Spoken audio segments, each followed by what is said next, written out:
Muy buenas noches con cada uno de nuestros televidentes. Les damos la bienvenida a Telediario Estelar con las noticias más importantes del país y del mundo. Iniciamos con nuestros titulares.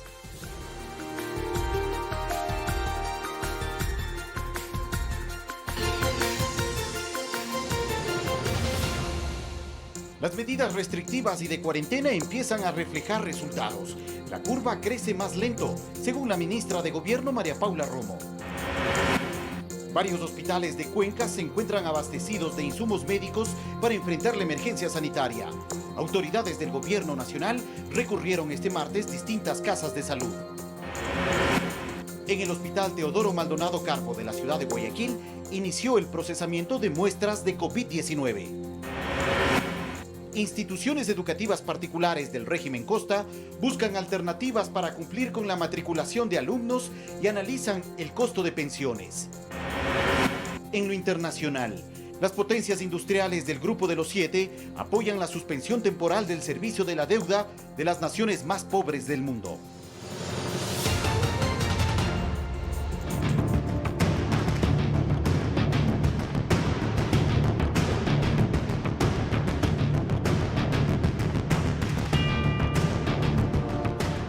Arrancamos con información nacional. Según la ministra de Gobierno, hasta este martes Ecuador registra 7.603 casos positivos de contagio de coronavirus.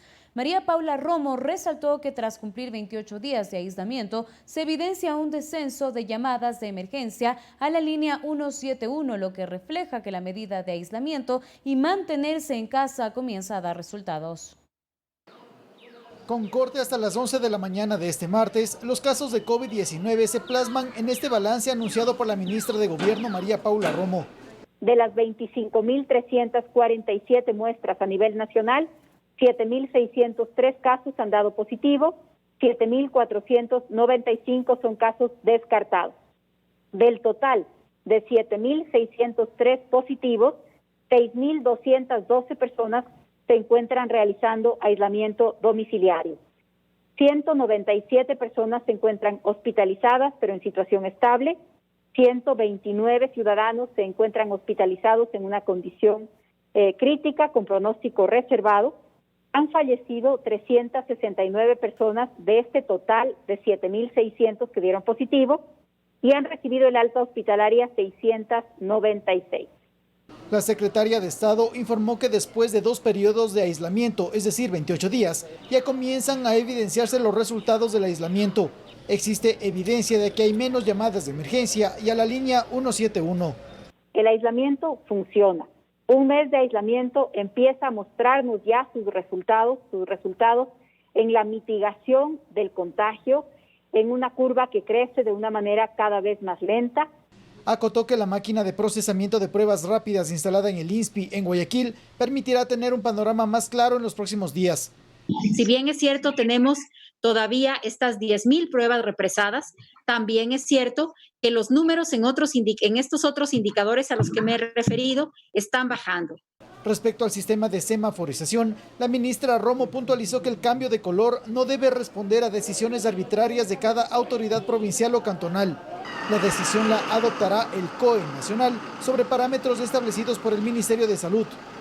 Por favor, yo sé que es un momento y que esta misma situación provoca una serie de incertidumbres, pero es un momento en donde tenemos que tomar las decisiones con cautela, con mesura, sin adelantarnos. La vocera gubernamental en este informe de la emergencia sanitaria recordó las sanciones para quienes, siendo casos positivos, violen el aislamiento domiciliario. Podría ser sentenciada hasta a 3 años de cárcel una vez que termine la emergencia. Se están levantando partes policiales. Javier Ceballos, Medios Públicos. Los hospitales Vicente Corral Moscoso y José Carrasco Arteaga de la ciudad de Cuenca se encuentran completamente abastecidos para enfrentar la emergencia sanitaria por COVID-19. Esto fue constatado por las autoridades de gobierno que visitaron estas casas de salud. La provincia de La Suaya es la quinta con mayor número de contagios de COVID-19. A pesar de ello, durante estos últimos días, las atenciones en el sistema de salud han disminuido.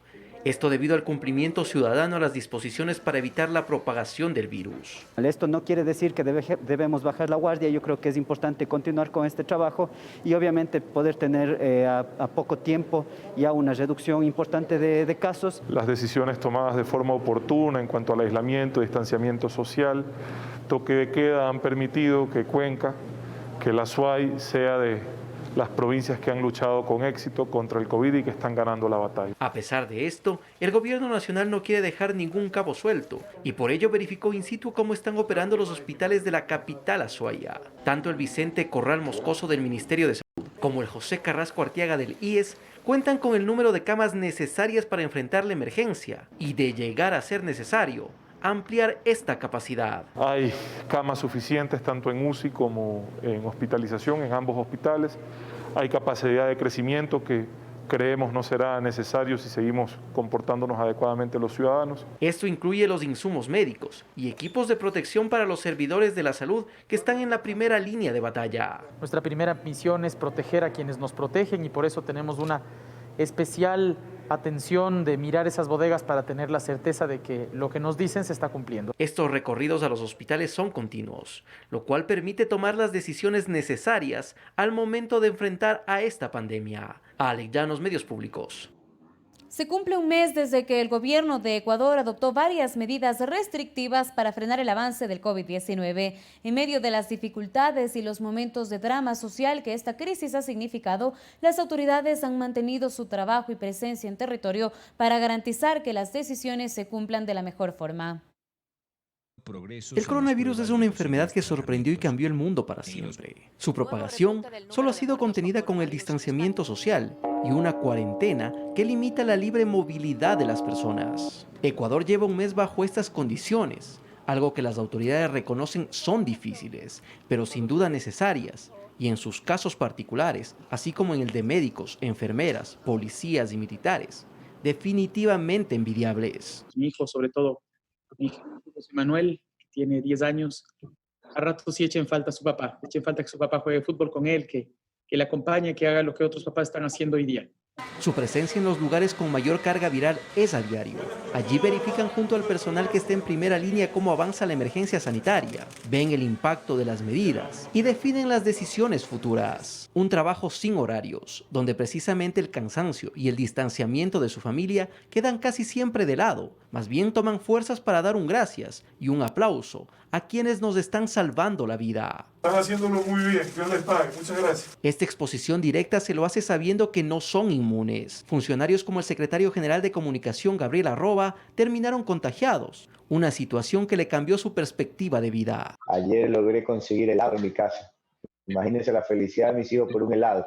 Y es que toda medida, por más necesaria y oportuna, ha sido rebasada por un virus totalmente desconocido y contagioso, lo que también ha superado los niveles de respuesta, algo que duele.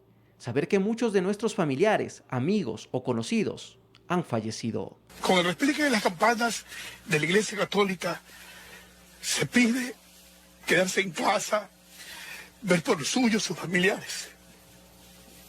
Mil disculpas.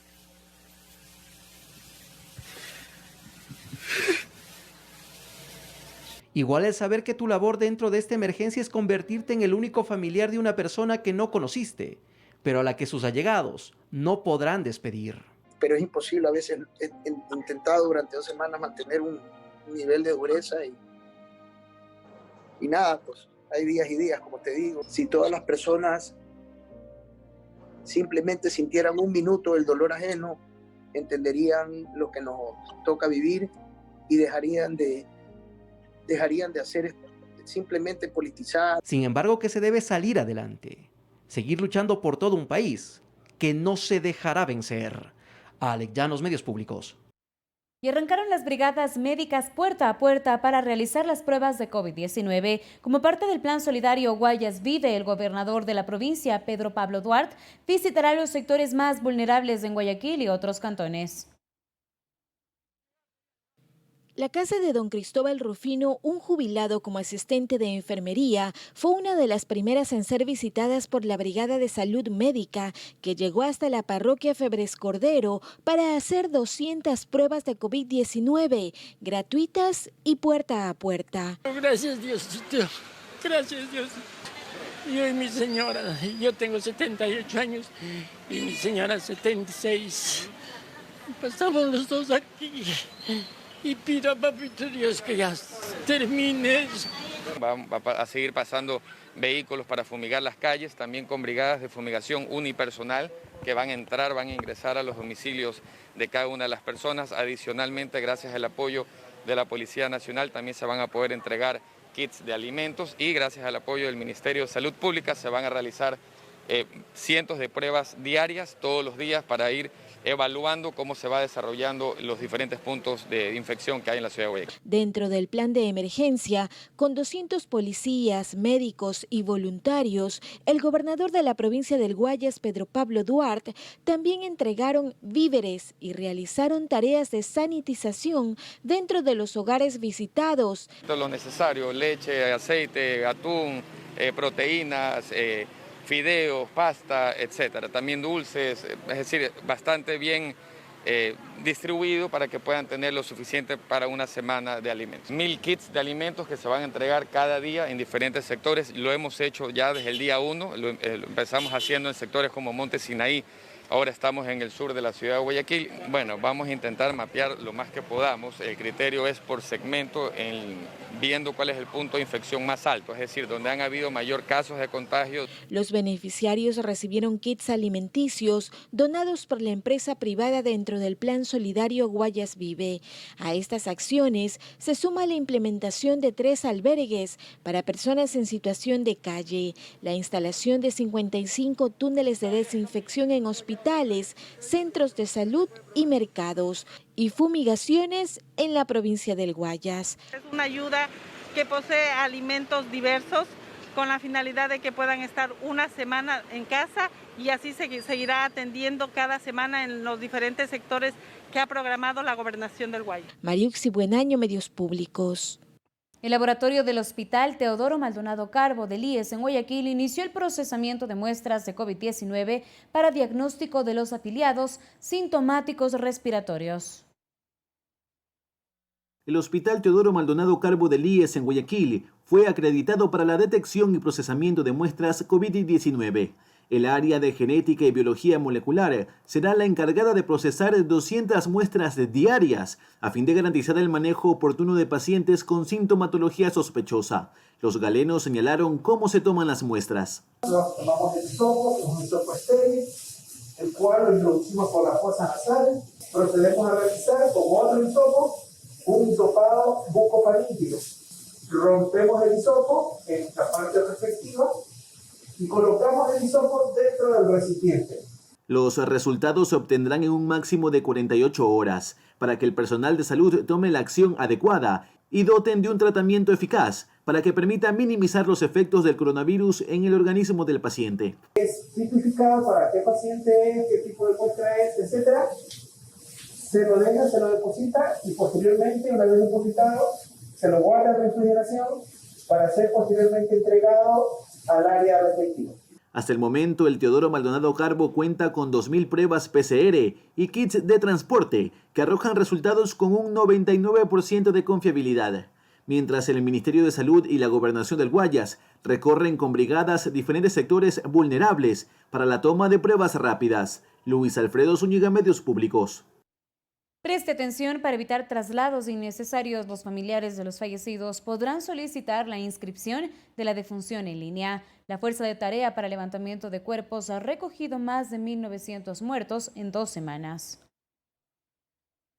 El único requisito para el levantamiento de un fallecido durante la emergencia es contar con el acta de defunción. En este marco, para evitar traslados innecesarios, el director del Registro Civil anunció que la inscripción de defunciones se podrá realizar en línea en el portal virtual.registrocivil.gov.es.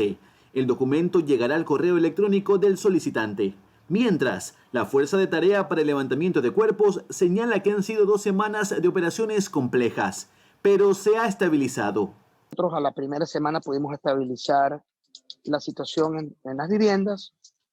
El día lunes de la semana pasada estábamos a 12 horas de tiempo de poder retirar un fallecido, y desde el día martes en 6 horas, y desde el día miércoles comenzamos ya a retirar y sepultar al mismo tiempo. Tan solo en 2 semanas de operaciones, la Fuerza de Tarea ha levantado más de 1.900 cuerpos, sin contar lo que recogen las funerarias privadas. Nosotros hemos llegado a más de 1.900 personas fallecidas. Solo lo nuestro. Jorge Watted afirma que no cuenta con partida presupuestaria y que solo se ha hecho una inversión. Si no me equivoco, la única inversión que se hizo obviamente fue la compra de lote para 2.000 personas a través del Ministerio de Salud, que se lo digo con cifras. Cada espacio, el hueco en tierra, si no me equivoco, costó $850. Watted afirma que se concentran en realizar inhumaciones de manera digna. Para ello han sido importantes las donaciones de ataúdes de cartón y ahora de madera. Insistió revisar a través del portal web Coronavirus Ecuador la ubicación exacta de los sepultados. Luis Alfredo Zúñiga, Medios Públicos. El uso del plasma convaleciente se ha convertido en una de las alternativas en salud para el coronavirus. En varios países del mundo y también en Ecuador se solicitan donaciones de pacientes que se hayan recuperado del COVID-19 para salvar vidas. En medio de la pandemia también hay noticias alentadoras. Estas son las imágenes del Carlos Andrade Marín en Quito, en las que se observa cómo un paciente de 48 años es atendido por los profesionales de la Casa de Salud. Él y una paciente de 63 años, luego de 2 semanas de recibir ventilación mecánica invasiva, salieron de la unidad de cuidados intensivos. Pacientes muy graves que afortunadamente han podido vencer a esta enfermedad. Pasaron con éxito las valoraciones médicas, toma de temperatura, control de la presión. Cada mejora de un paciente es una esperanza. Ahora ellos pasaron al área de infectología, al área COVID de infectología, para continuar el tratamiento, para continuar su rehabilitación y ojalá algún rato ya en estos próximos días salgan y puedan reintegrarse a su casa. En el Achecán no existe ningún caso de contagio ni del personal médico ni administrativo. Otro paciente fue dado de alta en días pasados del Hospital Carlos Andrade Marín. Las normas de bioseguridad son estrictas en la UCI. No ha habido ningún paciente que nosotros le recibamos sin el equipo de protección personal. Todos los trabajadores de salud, incluido desde los médicos hasta las personas que hacen la limpieza, ingresan a la unidad de cuidados intensivos COVID con equipo de protección personal. 200 personas trabajan en cuidados intensivos del hospital con jornadas extensas. Es importante no saturar estos servicios. Por eso el médico hace un llamado a los ecuatorianos a cumplir las normas señaladas por las autoridades. Mientras menos contagiados tenemos, menor porcentaje de pacientes van a ingresar en las unidades de cuidados intensivos. Y la única forma que nos pueden ayudar a las personas que trabajamos en los hospitales es que se sigan quedando en casa, ¿no es cierto?, que cumplan con las normas de las autoridades del país, y eso a nosotros nos va a ayudar.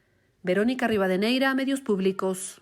Amigos y amigas, antes de la primera pausa les presentamos los videos en nuestro segmento de Telediario Conectados. Recuerden que ustedes pueden grabar desde su celular un video y enviar a nuestro WhatsApp al número 098-757-1631 desde cualquier parte del mundo para saludar a sus familiares y amigos.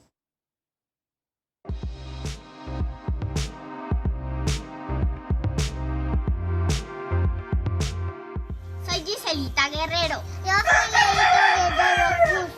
Queremos enviar un saludo y un fuerte abrazo a mi papito.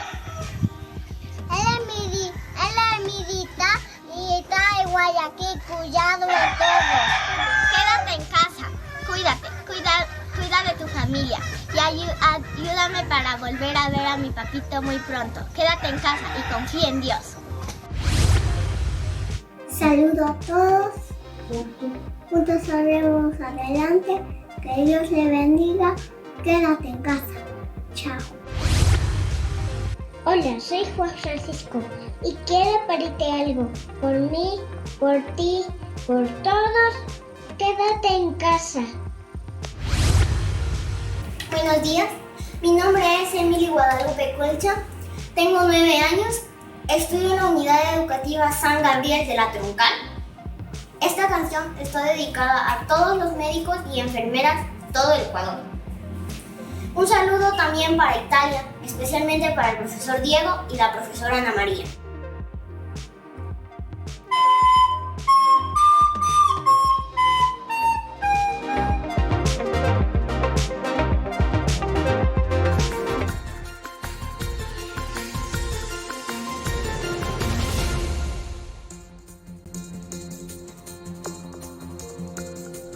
Estamos de regreso con más información. Las autoridades locales cuentan con una herramienta digital para actuar de manera más eficiente en esta emergencia sanitaria. El criterio del epidemiólogo Marcelo Aguilar tiene respaldo tecnológico y debe acompañarse por una fuerte estrategia de asistencia social para evitar que los efectos económicos de la cuarentena almacenen con romper el llamado permanente al aislamiento. El gobierno nacional puso a consideración exclusiva para las autoridades locales una herramienta tecnológica denominada Ecosistema COVID-19, cuyo fin es el poder determinar con mayor claridad cercos epidemiológicos, vigilar aglomeraciones, ejecutar tareas focalizadas de fumigación en zonas de contagio y controlar casos de irrespeto al toque de queda. A decir del ministro de Telecomunicaciones, Andrés Michelena, esta herramienta busca ser un respaldo en la toma de decisiones para la ejecución de política pública con el objetivo de eliminar focos de contagio del coronavirus. Para esto necesitamos que obviamente las alcaldías nos entreguen un poco más de capas informativas para poder tener un mejor trabajo puntualizado. Por poner un ejemplo, en Carchi podremos saber cuántos hospitales hay, cuántas camas existen disponibles para atención del COVID. A criterio del epidemiólogo e investigador de la Universidad Central del Ecuador, Marcelo Aguilar, este recurso es importante, pero no lo es todo. Para él, es fundamental determinar una fuerte estrategia de asistencia social para evitar que los efectos económicos de la cuarentena motiven el desacato al aislamiento, que es el medio más efectivo para frenar el contagio de la enfermedad. La inactividad económica afecta de forma terrible a las poblaciones más vulnerables y luego estas acciones que deben estar apoyadas por tecnología, por sistemas de geoposicionamiento, pero principalmente por equipos epidemiológicos que hagan rastreo de casos. Para el especialista, el país se encuentra todavía en una fase importante de la transmisión del virus. A su juicio, la primera ola de contagios aún no termina. En los focos principales en Guayaquil y Quito, pero es posible que al reducirse la velocidad de transmisión en estos focos principales aparezca en la periferia. La mayor tendencia puede ocurrir en Manabí y hacia el norte de la costa ecuatoriana y en el centro del país, que son las zonas por contigüidad, por vecindad, que más número de casos han recibido a partir de toda la cuenca del Guayas, que es una zona de alta transmisión. La herramienta Ecosistema COVID-19 es de uso exclusivo para autoridades. La aplicación para celulares Salud DC está abierta para los ciudadanos y es un mecanismo para descongestionar la línea 171. En esa aplicación, habilitada ya para los sistemas iOS y Android, se pueden reportar los síntomas del COVID, si cree tenerlos, y agendar una cita para las respectivas pruebas y tomas de muestra. Javier Ceballos, Medios Públicos.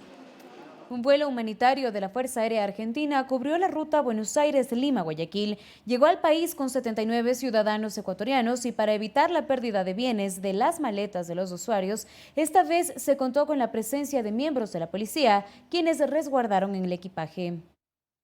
Con la aplicación de protocolos técnicos, logísticos y de bioseguridad, se cumplió un vuelo humanitario. La aeronave es de la Fuerza Aérea Argentina que cubrió la ruta Buenos Aires-Lima-Guayaquil. La Dirección General de Aviación Civil recordó que, en el marco de la emergencia sanitaria por el COVID-19, los vuelos humanitarios están dirigidos a niñas, niños y adolescentes que estén fuera del país sin sus padres o tutores legales, mujeres en estado de gestación, personas con discapacidad y de la tercera edad, quienes han sido identificados como más vulnerables por su específica situación individual. En esta ocasión, arribaron 79 personas, pero además, esta vez, Y luego de las denuncias de pasajeros del vuelo humanitario procedente de Miami el pasado 10 de abril, quienes aseguraron que sus pertenencias les fueron sustraídas, ahora se reforzó la seguridad con la presencia de personal de la Policía Nacional. Se dio a conocer también que en la misma aeronave se repatrió a ciudadanos argentinos desde Guayaquil a Buenos Aires. Eduardo Córdoba, Medios Públicos.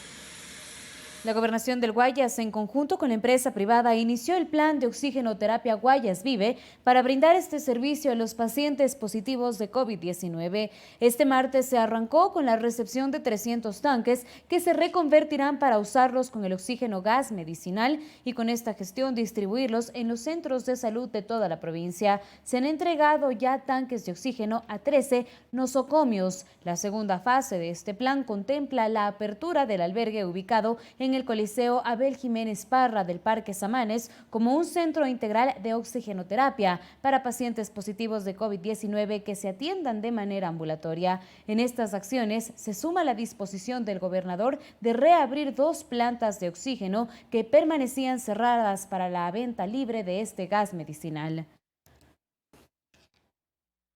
300 nuevos cilindros se van a agregar, se van a incluir para que los hospitales públicos puedan brindar este tipo de servicios. Adicionalmente, desde la gobernación estamos implementando un centro de oxigenoterapia que Dios mediante será inaugurado dentro de 10 días. Este centro recibirá a pacientes que necesiten o requieran oxígeno, van a poder suministrárselo en este centro que está ubicado en Samanes. Como ustedes ya saben, dentro de Samanes nosotros hace 3 semanas, casi un mes, aperturamos o habilitamos, mejor dicho, un espacio para que sea utilizado por el Ministerio de Salud Pública. Hemos reconvertido este espacio para que sea un centro de oxigenoterapia.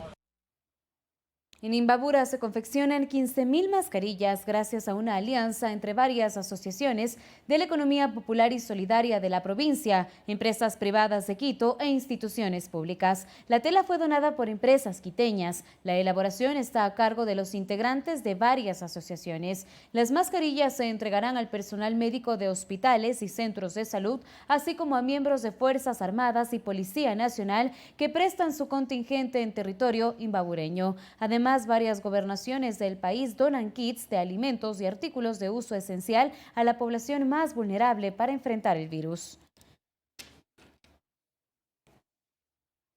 Y en este momento vamos a hacer un enlace telefónico con el ex asambleísta Galo Lara. Vamos a conversar con él sobre la investigación de sobornos por $6.5 millones en la empresa estatal Seguro Sucre S.A. Muy buenas noches, exasambleísta Lara. Existen actualmente 2 procesos judiciales que investiga Estados Unidos a la empresa. ¿Podríamos precisar cuáles son estos, por favor? Muchas gracias. Gracias a Ecuador TV y a Radio Pública por esta entrevista. La organización criminal de Correa empieza a ser procesada criminalmente en Estados Unidos. La denuncia que ha presentado el gobierno de los Estados Unidos en la Corte Sur de la Florida contra Juan Rivas, ex gerente de Seguro Sucre, es por los siguientes delitos. Lo están procesando en Estados Unidos por lavado de dinero, por testaferrismo, por no justificación de fondos. Aquí, señorita, está evidenciada la corrupción en los seguros que años atrás denuncié. Este documento de la Corte dice textualmente que se lo acusa por una conspiración para lavar sobornos en los Estados Unidos a través de cuentas bancarias para ocultar el origen del dinero. Ecuatorianos.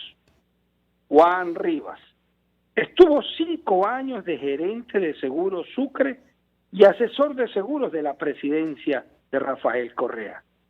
Sus socios, los socios de Rivas, el gerente de Seguro Sucre, fueron Alexis Mera y Rafael Correa, como lo demuestran los documentos en donde el 24 de marzo del 2009 y en marzo del 2010 ordena por escrito Rafael Correa, en decreto firmado por él, y Alexis Mera, en una comunicación al gabinete que todas las instituciones públicas del Estado estaban obligadamente para que contraten sus seguros solamente con Seguro Sucre. Si no cumplían sus designios, ellos eran destituidos, señora periodista.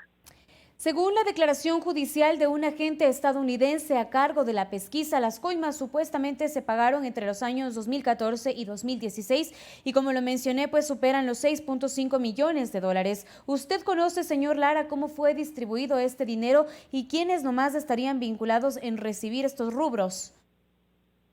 El Ecuador tiene que conocer, ahora que el Departamento de Justicia descubre estos sobornos en Estados Unidos, le encuentra 6.5 millones de sobornos. La Fiscalía del Ecuador debe investigar las cuentas que encontraron en Suiza, según este documento del Departamento de Justicia, a Juan Rivas. Ahí dice este documento criminal que tenían 2 intermediarios, que habían abierto estos 2 intermediarios que repartieron los sobornos, habrían sido creados en Panamá para el pago de estos sobornos y con cuentas en Suiza.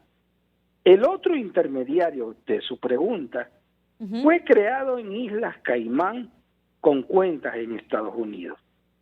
Sabe, señora Fiscal General de la Nación, en una cooperación eficaz, saber quiénes fueron los intermediarios que sobornaron a Juan Rivas. Este reporte criminal también dice que hay otras personas que están siendo investigadas y que esos nombres todavía no son públicos. Por ello, señora periodista y ecuatorianos, la Fiscalía del Ecuador debe hacer con Juan Rivas lo que hizo con Pamela Martínez y Laura Terán, ofrecerle una cooperación eficaz, ya que él tiene la información, la transferencia y el pago de los sobornos a sus socios en Bélgica, en Ecuador o en las partes del mundo en que se encuentren en este momento. A propósito de lo que usted menciona, las acusaciones son, por supuesto, lavado de dinero y violaciones a la ley de prácticas corruptas en el extranjero, y se pide el arresto de todas las personas involucradas en este caso. Mire usted, Rivas ha sido acusado de lavado de dinero, el ex gerente de Seguro Sucre, asesor presidencial de seguros en la presidencia de la República, ahijado de Alexis Mera, socio de Rafael Correa. Hoy ha sido acusado por el gobierno de los Estados Unidos en el distrito sur de la Florida, ante los jueces de la Florida, por lavado de dinero, por testaferrismo, por no justificación de fondos. Aquí, ecuatorianos, está los actos de corrupción que años atrás denunciamos. Pero déjeme decirle algo más importante al Ecuador y al mundo. Seguro Sucre es solamente un ejemplo de cómo las autoridades del anterior gobierno fueron tan indolentes. Robaron tanto entre amigos, lo que evidencia este documento. Fueron indolentes ante las necesidades de nuestra gente, que hoy se está viendo multiplicado por 10. Señora periodista, ecuatorianos, hombres y mujeres de mi patria, el sector de la salud fue debilitado al sacar a todos los profesionales de todas las áreas grandes, y especialmente el sector de la salud y educación. Recuerde usted, en educación, el gobierno de Correa sacó a los no afiliados a Alianza País. Recuerden ustedes, ecuatorianos, en salud, el gobierno de Correa sacó a los que no se afiliaban a Alianza País y pusieron a sus coidiarios políticos. Por eso ahora encontramos esos hospitales en medio de esta pandemia del Ministerio de Salud, con gente, muchos de ellos que no saben de salud, con medicinas caducadas, con un sistema de compras públicas corrupto, en donde se nos llevaron la plata en los concursos de abastecimiento a los hospitales. Hoy, señora periodista, ¿cuánta falta nos hace ese dinero para comprar ambulancias, para comprar tanques de oxígeno? Mire a nuestra gente cuando va a los hospitales y le dicen que no hay oxígeno. Me duele el alma, me duele el corazón ver tan indolentes, porque todo ese dinero que le robaron a la patria, se lo robaron no a los pelucones, se lo robaron a los más pobres, y hoy tenemos que vivir esas consecuencias de no tener recursos para salvar vidas en esos hospitales, señora periodista. Muchísimas gracias por su intervención aquí en Telediario Estelar y por la información que nos ha brindado. Nosotros continuamos con más información. El Consejo de Administración Legislativa de la Asamblea Nacional sesionó la tarde de este lunes para resolver la calificación prioritaria de varios proyectos de ley que presentaron legisladores de distintas bancadas como respuestas ante la emergencia sanitaria. Las iniciativas buscan la reactivación económica, el empleo y la productividad de manera integral. Se espera el envío del proyecto de ley económico urgente del Ejecutivo. Los proyectos de ley orgánica de protección de empleo y recuperación del sector privado, ley de quiebras y reformatoria a la ley de inquilinato relativo a la suspensión temporal del pago del valor de arriendo provocado por la emergencia sanitaria, son iniciativas que serán tramitadas por la Comisión de Régimen Económico y por la Mesa de Desarrollo Económico Productivo y la Microempresa, respectivamente. Por otra parte, la Comisión de Justicia y Estructura del Estado se dedicará al proyecto de ley orgánica para la prevención y combate del contrabando y defraudación aduanera de mercancías. Adicionalmente, el CAL calificó el proyecto de ley para contribuir a mitigar los efectos de la crisis y reformatoria a varios cuerpos legales como consecuencia de la pandemia, y será la Comisión de Desarrollo Económico la que trate esta propuesta. Otros 6 proyectos de ley que abordan temáticas de trabajo, soberanía alimentaria y justicia se conocieron y derivaron para su tratamiento en las distintas comisiones permanentes de la legislatura. Eduardo Córdoba, Medios Públicos. En 3 años, la Asamblea Nacional aprobó 43 de 48 proyectos de ley que fueron declaradas como prioritarias, mientras que otros 400 proyectos aún han sido atendidos. 2 analistas califican como deficiente el desempeño del legislativo y critican la decisión de varias bancadas de oponerse a las medidas económicas que anunció el presidente de la República, Lenín Moreno, ante la emergencia que vive el país. Algunas bancadas legislativas como la del Partido Social Cristiano y del Movimiento Creo rechazaron las propuestas económicas que anunció el gobierno, entre ellas la reducción del 50% del salario de los 137 legisladores, que las empresas que ganaron más de $1 millón aporten con el 5% de esa utilidad en 3 pagos mensuales, al igual que los trabajadores que perciban más de $500 contribuyan con aportes que van desde los $2 mensuales, todo con el fin de enfrentar la emergencia sanitaria provocada por el coronavirus en el país. Esta posición de la Asamblea Nacional fue criticada por la politóloga Alegría Donoso.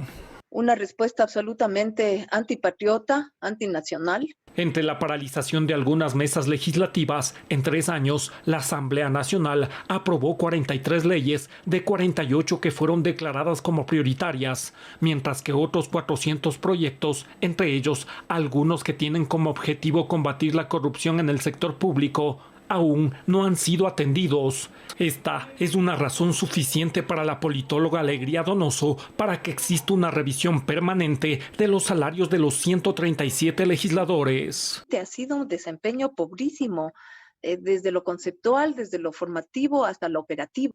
Este debe ser uno de los peores parlamentos que hemos tenido. Casi 30 legisladores no pudieron levantarse de la cama a su sala para conectarse a su computador y debatir temas de importancia. Sí, como ciudadano a uno le llama la atención que tengamos que estar pagando nuestros impuestos para cancelar remuneraciones de estos caballeros y de estas damas que no son capaces ni siquiera de conectarse a un medio telemático para acudir a una sesión parlamentaria. Sin embargo, Quintana considera que las contribuciones progresivas que prevé recoger el gobierno de los trabajadores del sector público y privado para enfrentar la crisis sanitaria difícilmente será aprobado en la Asamblea Nacional.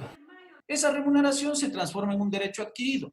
Yo no puedo aplicar una reducción así, de esta manera, porque implica regresión de derechos laborales. A pesar de ello, Quintana recalca que es obligación de la Asamblea Nacional debatir el proyecto económico urgente del Ejecutivo y buscar más alternativas que ayuden a enfrentar la crisis sanitaria provocada por el coronavirus. ¿Cuál puede ser el aporte entonces de la Asamblea Nacional? Un debate serio a este proyecto de ley económico urgente, donde se rechace lo que jurídicamente no procede, pero que se acepte lo que jurídica y políticamente es totalmente conveniente al país. Santiago Tello, Medios Públicos.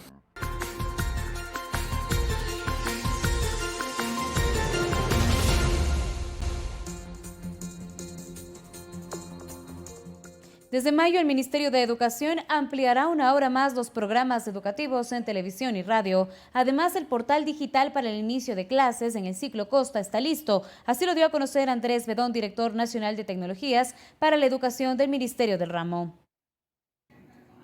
Adaptarse a un modelo de educación virtual no fue fácil, indica Leticia Salazar, estudiante de 10º año de educación básica de una institución particular. Cuenta que utiliza toda la mañana para conectarse a su plataforma digital y cumplir con los deberes establecidos. Una vez que termino mis tareas, las subo a la plataforma, se las envío al profesor, ellos lo revisan y al siguiente día suben la calificación. Su madre, Lorena Carrillo, explica que una de las principales dificultades a la que se enfrentó fue la cantidad de deberes. Después comenzaron a racionalizar un poco las actividades.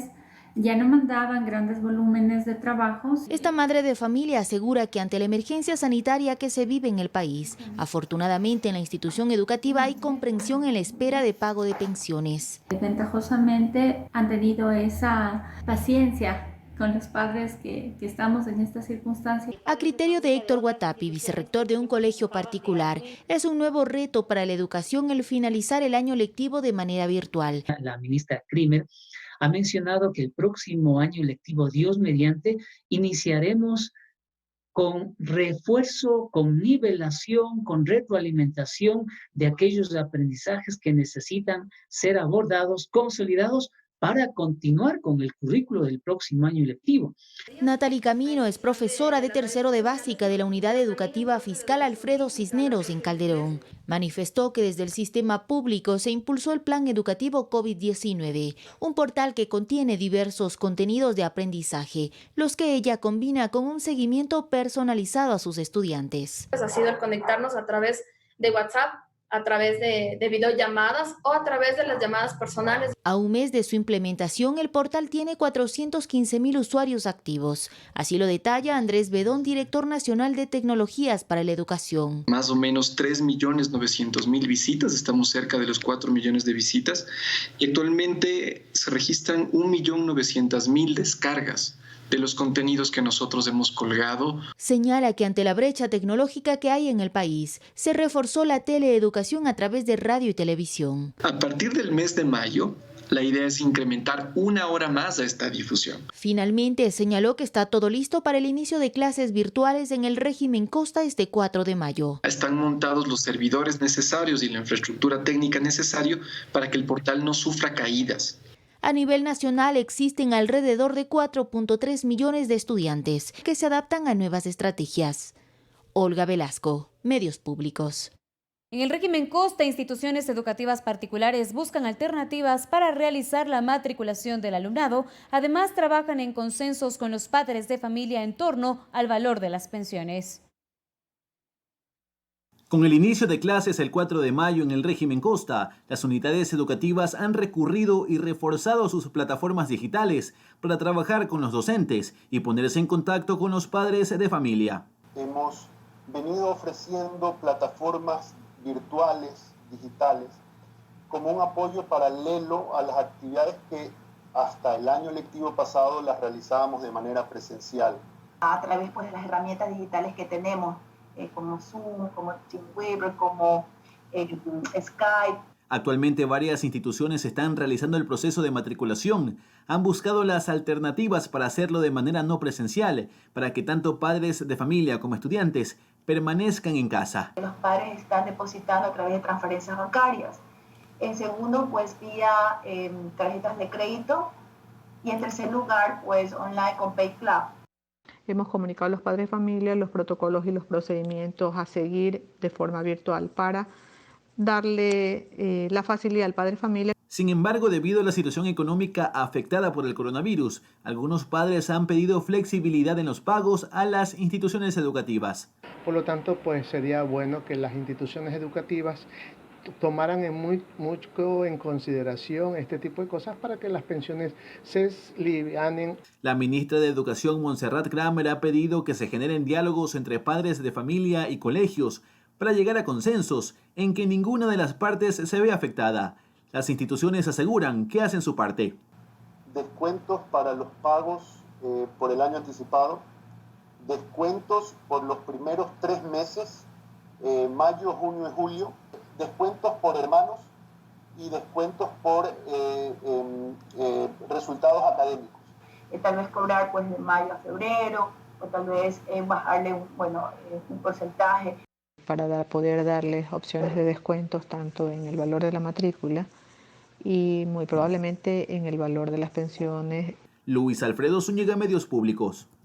El municipio de Quito declaró en emergencia a la quebrada de Caupicho, ubicada en el sur de la capital. El último fin de semana, por las intensas lluvias, se desbordó y causó daños en su infraestructura a 22 viviendas. Con la medida adoptada, se garantizará la seguridad de más de 10 barrios aledaños a la quebrada. Varias calles destrozadas, 22 viviendas afectadas y más de 30 familias damnificadas dejó como saldo el desbordamiento de la quebrada de Caupicho, ubicada al sur de Quito, que el último fin de semana colapsó producto de las fuertes lluvias. Inundó todito esto, mi casa era más de medio metro de altura el agua. Que si fuera que nos pudieran ayudar, por lo menos con algo, ¿no? Porque sí es la pérdida grande. Se desbordó totalmente el río y tenemos más o menos unos 1.60 de alto el agua. Perdimos todas nuestras cositas. No tenemos nada de comida, ni ropa, nada. Y en la calle quedamos y necesito que me ayude. Las autoridades de emergencia no reportaron personas heridas, pero sí daños materiales, especialmente en una vivienda que colapsó. Las personas que habitaban en esta casa fueron trasladadas al albergue Quitumbe. Por lo que a estas 5 familias se les ha dado ayuda humanitaria, como es el caso de kits de alimentos, se les ha dado también vestimenta básica. Para garantizar la seguridad de más de 10 barrios aledaños a la quebrada de Caupicho, el municipio de Quito declaró en emergencia a este sector. Es una intervención multisectorial en donde habrá algún proyecto específico en diseño de obras complementarias para mitigar los procesos del río. La declaratoria de emergencia de la quebrada de Caupicho será indefinida hasta que se logre su recuperación y se garantice la seguridad y la reubicación de las viviendas que se encuentran a su alrededor. Santiago Tello, Medios Públicos.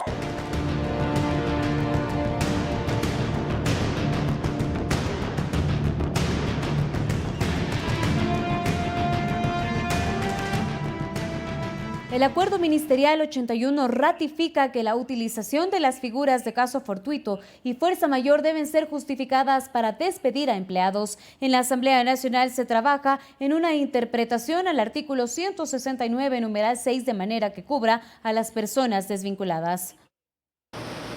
La situación de los más de 2.500 empleados despedidos de las florícolas se complica aún más. Su separación no tendría ningún sustento legal, sobre todo cuando se analizan los argumentos utilizados para sus desvinculaciones. Cuando aplican la causal de fuerza mayor o caso fortuito, ni siquiera los trabajadores tienen derecho a recibir la bonificación por desahucio, ni mucho menos la bonificación por despido intempestivo. Tampoco tiene sentido justificarse en el Acuerdo Ministerial 81, donde precisamente se pide a los empleadores se aclare cómo la emergencia sanitaria ha impedido su ciclo productivo. En otras palabras, el cierre de la empresa, algo que en las florícolas no ha sucedido. Porque ustedes siguen pidiendo salvoconductos para que los trabajadores puedan llegar a sus puestos de trabajo. Y que actuar como se está haciendo resulta un engaño para deshacerse del pasivo laboral. Para presionarles primero a que firmen las renuncias voluntarias. Y que si no firmábamos, que vamos a perder el bono, que solo vamos a coger $900. Es que las personas que han salido han sido aquellas con más años en las empresas, gente de la tercera edad, con enfermedades y discapacidades, así como mujeres en periodo de lactancia o en estado de gestación. Le dijeron que ya no podía entrar a trabajar porque estaba despedida. La defensa de estas personas se hace urgente y por este motivo ya se presentó en la Asamblea un pedido de interpretación al artículo con el cual se justifican los despidos. Y nosotros no podemos tampoco permitir que se cometan este tipo de abusos por aquellas empresas que están mal utilizando este artículo. Por eso precisamente se ha determinado una interpretación a la norma, para que esto beneficie a quienes ya fueron desvinculados. Tiene un carácter retroactivo. Es justamente una de las naturalezas por la cual se ha elaborado. Un aspecto que se trabaja con celeridad y que se espera tenerlo listo en 30 o máximo 60 días. Alex Llanos, Medios Públicos. Y antes de ir a una pausa, continuamos con los saludos de nuestros televidentes a través de Segmento Conectados. Y si usted quiere ser parte de estos mensajes, le invitamos para que nos escriba a través de la aplicación de WhatsApp al siguiente número celular 098-757-1631. Y recuerde que usted puede enviar sus mensajes desde cualquier parte del mundo porque Telediario y los medios públicos acerca a sus familiares y amigos.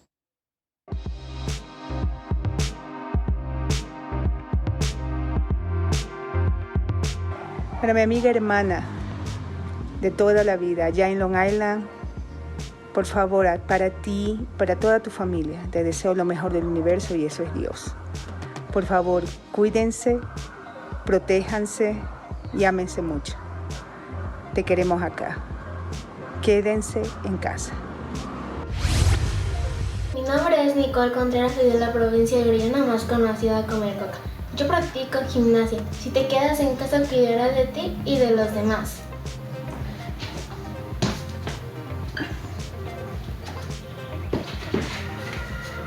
Yo entreno en casa. Yo me cuido de mí y cuidaré de los demás. Un saludo para la tía María y para Dana y para la Mori. Quédate en casa y que Dios la bendiga. Chao, te cuidas. ¡Mua! Hola, ¿qué tal amigos? Queremos recordarles que en este tiempo de cuarentena es cuando más unidos debemos estar en familia. No salgas de tu casa.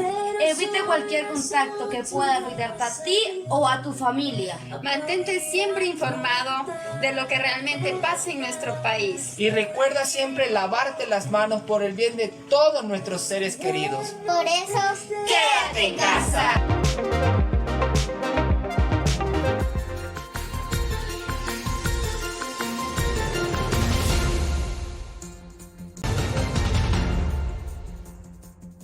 Algunas medidas que se aplican en los Estados Unidos en torno a la pandemia generan cuestionamiento ciudadano entre el temor por los contagios y la necesidad de fuentes de ingresos económicos. Nuestra compañera Guadalupe Ayoví desde Nueva York nos actualiza las cifras y nos da un detalle en este siguiente reporte. Muchos negocios en Estados Unidos continúan cerrados como parte de las medidas de restricción ante el coronavirus. Sin embargo, en las últimas declaraciones, el presidente Donald Trump insiste en reabrirlos, iniciando el mes de mayo. Rosa Suárez opina al respecto. Generaría más contagios, pero pues también hay muchos que sí están trabajando y hay muchos que no. Para Pablo Ortiz, este anuncio es peligroso y atenta contra la vida de muchas personas. Es imprudente, porque todavía no sabe cuándo se va a acabar esta enfermedad, todavía no sabemos cuándo vaya a terminar.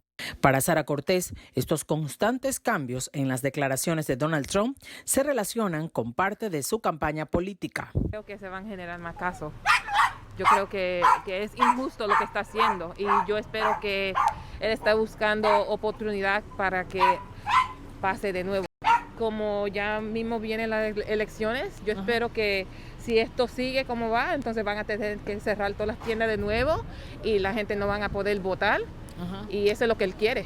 Los gobernadores de Nueva York, Nueva Jersey, Connecticut, Massachusetts, Pensilvania, entre otros, se unieron para crear una estrategia de reapertura económica conjunta sin descuidar la propagación del virus, que por ahora es la prioridad.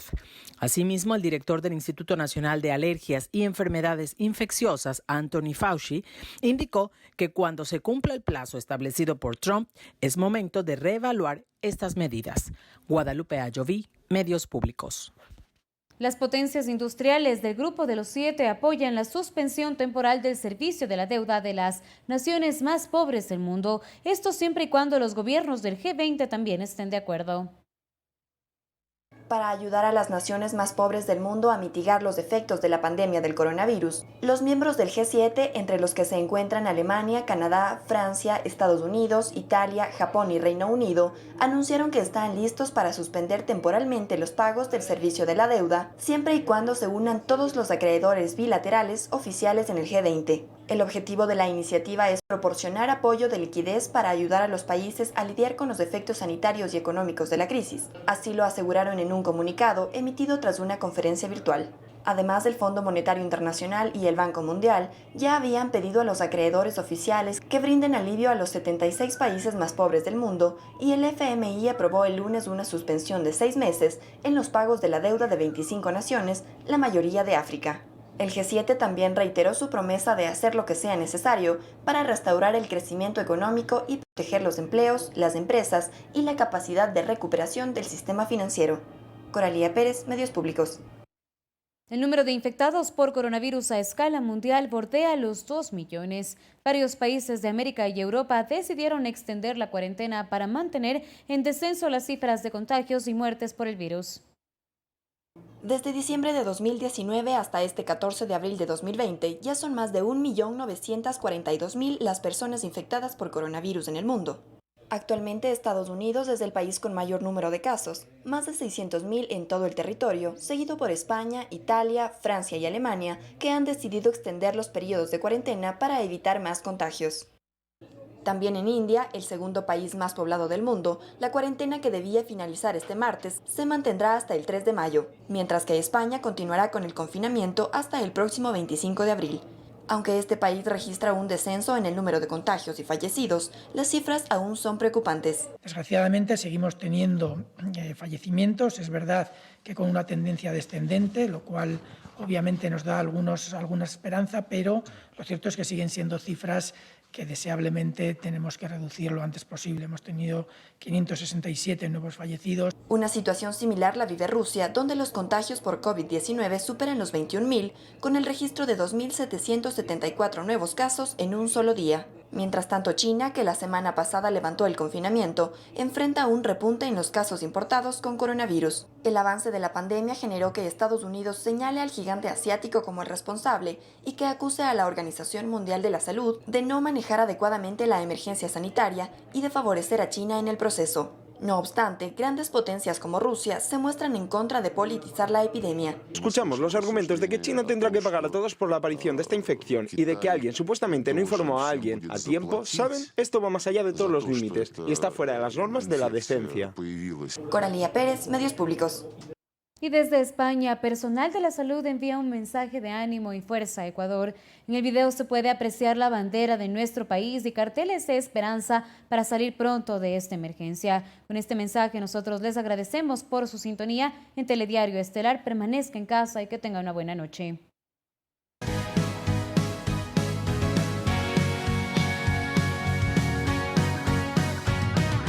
Cuando pierda todas las partidas, cuando duerma con la soledad, cuando se me cierren las salidas y la noche no me deje en paz.